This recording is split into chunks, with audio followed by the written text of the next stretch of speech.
Hey guys, here it is, the not very long promised and certainly even less lengthily awaited video about Death of a Salesman. I apologize for the quality of this and the rushed nature of it. Factors beyond my control, unfortunately. But hey, you even get the pleasure of watching those fluorescent lights glare off my head. How cool is that? Anyway, as you probably picked up on in class, what we're going to focus on in this play, like we did in Hamlet and like we did in Oedipus Tyrannus, is the how the protagonist and the main character, the titular character actually, fills or doesn't fill the role of the tragic hero. Okay. So, what are those characteristics of the tragic hero? Well, you know what they are, right? High social status, um, suffers from a hamartia, some sort of internal flaw that helps that character contribute to his own tragedy or her own tragedy. Somewhere in the middle of the moral continuum, neither wholly good nor wholly bad, okay, has, and I don't know how many that is, so I'm just making up how many fingers should be up now. And the character has good intentions, okay. And yeah, I think those are pretty much it.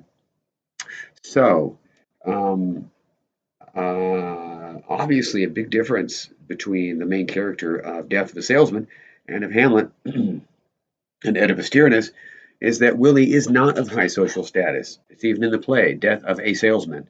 Normally, you don't think of a salesman as someone who's going to be of high social status. Nothing against salesmen. I've sold a few things, so I know how it goes. But Aristotle's assertion, as you recall, one of his assertions as he described the characteristics of the tragic hero was that the tragic hero needs to be of high social status because, in short, nobody would be interested in seeing a play about just a common schmuck. Well, as much as I don't like the phrase, so and so could not have been more wrong, Aristotle could not have been more wrong than he was in that statement. Turns out, actually, that people now, anyway, relate, they enjoy more and relate much better to a character that is kind of like them in some way. And in this case, even though, we might not be salesmen, and we might not live in exactly the place and the time that Willie lives in, we are a lot closer, I think, most of us, to Willie socially and culturally and every otherly way than we are to Hamlet or to Oedipus. So that idea that the tragic hero must be of high social status or it's just not effective, nah, just get rid of that right away. So that's one way that Willie differs from Hamlet and from Oedipus. Okay. Now, also a way that he differs is in the nature of his problems. Okay.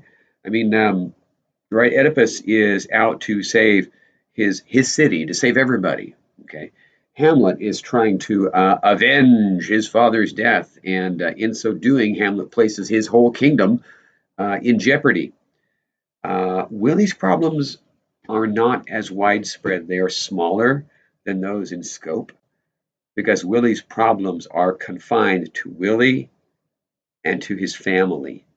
And since I'm saying this slowly, that probably is your cue to write that down. Willie's problems are confined to him and his family.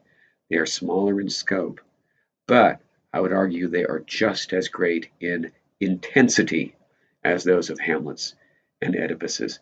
Take a look. Open up your book, if you would, to page 2159. And I'm just going down the list of scenes that are on your study guide. So none of this should be a surprise, really. But 2159, this is in Act 2. We get a little discussion between Willie and Linda, in which we're getting a clue as to the nature of the problems that Willie faces. They've got, let me see, they've got a refrigerator that's broken down, and Willie is just losing it because now they have to pay for a new refrigerator. Oh, and he's just freaked out about that. Just turn the page then to page 2161.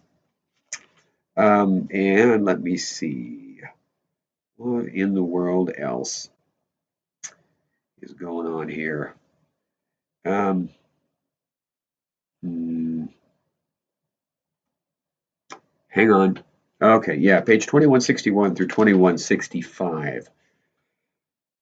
Let me see. I think that we get Willie in here somewhere complaining about something. Oh, this is when Willie goes in to ask his boss if he can have a raise or can get a transfer to someplace where he doesn't have to drive as far. And his boss, who is the son of the fellow that Willie originally started working for, frankly, his boss is just a jackass, treats Willie like a punk, and essentially says, "Hey, look at all this cool stuff that I have. A recording of my kid." And Willie can't relate to that. Willie doesn't have that kind of disposable income. Willie doesn't even have non-disposable income enough to keep he and Linda going. Okay, and he he gets nothing. He gets nothing from his boss except fired. Quite frankly. Um, what else do we got here? Look at, if you would, please, look at page 2176 and 2177 as well. On those pages, what do we get? We get some discussion between Willie and Biff and Happy. And Biff wants to tell Willie something, but Willie is just not gonna hear it because Willie has got his own damn problems. Look at the top of page 2177. Okay. Um, very top of 2177. Willie says, "Look, I'm not interested in stories about the past or any crap of that kind because the woods are burning, boys. You understand? There's a big blaze going on all around. I was fired today." And Biff and Happy they're shocked, they're taken aback. And Willie is thinking of Linda, right? In the next thing that he says. "I was fired, and I'm looking for a little good news to tell your mother because the woman has waited and the woman has suffered." The gist of it is that I haven't got a story left in my head, Biff. So don't give me a lecture about facts and aspects. I am not interested. I kind of got to tell you, I'm with Willie on this.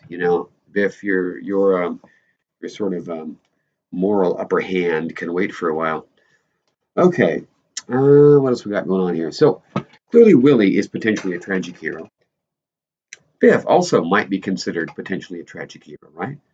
Now, if Willie is our tragic hero, then clearly his flaw is that he's losing his grip on reality. He is developing a mania. And you see the mania get worse and worse as the play progresses. Okay. And, whether Willie is developing Alzheimer's or some other sort of dementia, I suppose is the word that we should be using, is unclear.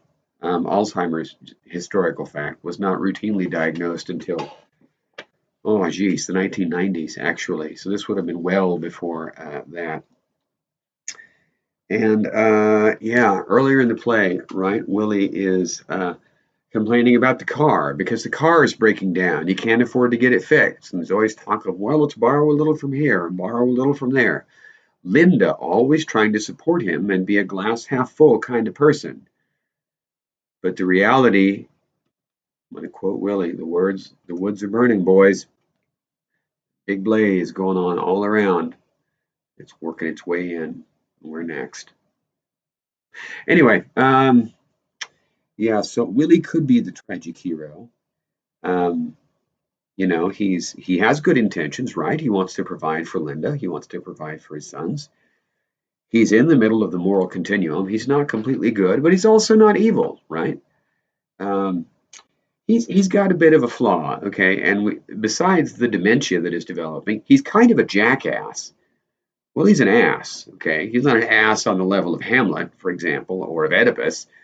But yeah, Willie's, I think, not some. I think Willie's somebody would be kind of hard to put up with if you had to deal with him for very long. Okay, perhaps much like me. Who's to say? Ask my wife, I guess. Um, yeah. Okay. Another possible tragic hero, right, is Biff. I mean, Biff has good intentions. Biff is not completely good, nor is he completely evil. The social standing thing, we've already established that's actually not a thing. We don't have to think about that anymore. Um, and hang on a second, my damn screensaver just went on. Okay, great. Now the picture's back and I can see this fantastic video that I'm making for you. Um, so Biff could be a tragic hero, but I don't know what his flaw would be. Okay. Now, clearly, as we see through the play, as Biff was growing up, Willie just let Biff get away with all kinds of crap. Okay. That passage where Linda says that all the mothers are frightened of Biff because he's too rough with the girls. Oh, that's interesting. Got a little date rape going on, do we, Biff? So, yeah, Biff's not, he's certainly not entirely good. We could argue that nor is he entirely evil. And if his flaw was that he was too arrogant and he did not show enough respect for the girls or for whoever while he was growing up, what is his flaw as an adult? I don't actually know, except that he still can't hold down a job. He still can't, you know, still can't get along. He tries, right? Look at his insistence that they be honest in the house about what a damn failure he's been and so forth. And Willie just doesn't want to hear that at all. So Willie, one possible tragic hero. Biff, second possible tragic hero. Happy? No, Happy doesn't work at all. Happy's just kind of this pathetic sideline character. And he's not that happy. Well, he is that happy actually, but he's also an idiot. Okay, so Happy doesn't count. I would argue that perhaps Linda could be considered a tragic hero, right? Because Linda knows, she knows that the woods are burning, right? She knows that Willie's dementia is increasing to the point where she's not going to be able to deal with it anymore. She knows they have money troubles that they can't get out of, and yet she supports Willie. She sticks with him. You know, I don't know what her flaw would be. Maybe her flaw would be that she is an enabler. She lies about finding the rubber pipe in the cellar. Now, and I'm not quite sure exactly how how we're supposed to interpret that, but I think that is a reference to Willie's intention to breathe in carbon monoxide or something, okay, and kill himself, which he eventually does, not by breathing in carbon monoxide, but by crashing the car, right? Um, and there is a passage. Look, please, at page 2151, I think, that I think we need to look at. Yeah, page 2151. This is Act 1. And Biff is complaining about Willie. He's complaining about Willie to Linda, okay? And then Linda has this great speech, okay? Um, Biff says, this is near the bottom of 2151, people are worse off than Willie Loman. Believe me, I've seen them. Linda's response, then make Charlie your father, Biff. You can't do that, can you? I don't say he's a great man. Willie Loman never made a lot of money. His name was never in the paper. He's not the finest character that ever lived. But he's a human being, and a terrible thing is happening to him. So attention must be paid. He's not to be allowed to fall into his grave like an old dog. Attention must finally be paid to such a person. You called him crazy. And then Biff starts to interrupt and says, well, I didn't mean that. And Linda interrupts Biff and says, no, a lot of people think he's lost his balance, but you don't have to be very smart to know what his trouble is. The man's exhausted. And then Happy, because he's a dumbass, chimes in, sure. And Linda, hopefully ignoring Happy, continues, a small man can be just as exhausted as a great man. He worked for a company 36 years this March, opens up new, unheard of territories to their trademark. Now, in his old age, they take his salary away. Well, there you go. The tragedy that the characters are dealing with in Death of the Salesman, as I say, it's not as great in scope as those dealt with by Hamlet or by Oedipus, but I would argue that it is as great in intensity as the tragedies dealt with by those earlier characters in those earlier works. And in fact, I would argue that the tragedy seems more intense because it is far closer to something that we, right, you guys and I, can relate to. Right? And if you can't relate to this, then good for you. That means you probably had a rather privileged upbringing. And that's good. I mean, good for you. That's awesome. Okay. But if that's the case, don't forget that most people haven't. Okay. All right. That's what I got for Death of a Salesman. Y'all take a look at the study guide, look at the specific passages listed on there. Think about how you can connect those passages with Willie's status as a tragic hero. Um, oh, and there's one other thing. We said that the supernatural in Oedipus Tyrannus um, could not be entirely blamed for the tragedy that befalls Oedipus and his family, because it's not like the gods or the oracle or the prophecy forced Oedipus or Oedipus's parents to take the actions that they did. Okay, but in Oedipus Tyrannus, the supernatural acts as a catalyst of sorts. It gets the characters moving, and then the characters and their flaws just take it from there. Okay, much the same can be said of Hamlet. The ghost doesn't twist Hamlet's arm. The ghost doesn't make Hamlet go and kill Claudius or try to kill Claudius or whatever the hell.